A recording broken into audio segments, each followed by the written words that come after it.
Hello, hello, một bông bồn hộp ạ.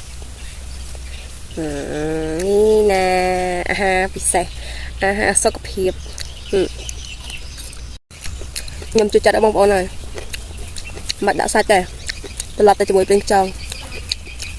Xin nhà hai.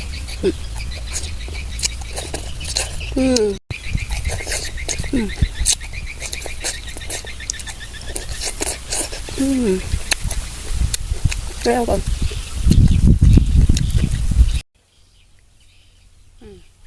Hai bài cắt về tệ đã về đồng về hai chuyện.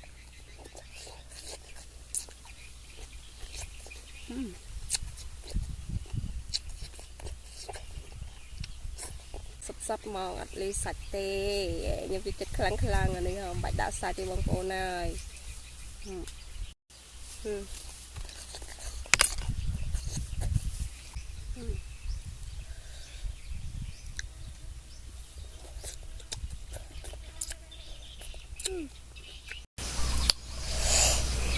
tè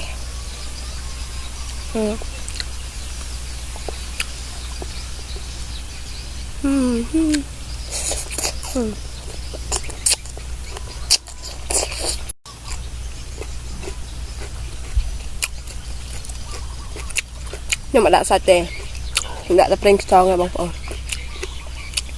bởi như vậy hộp chẳng hộp lên các bạn hộp một bài các bạn nè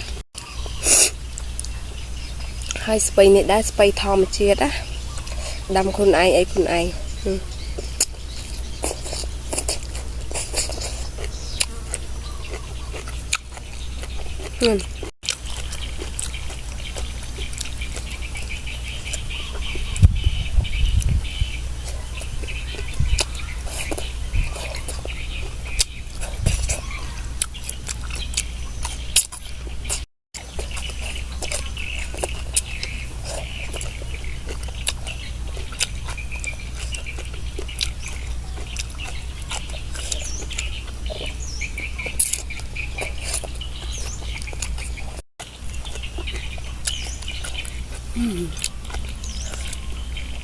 chỗ chết nào bông phố nè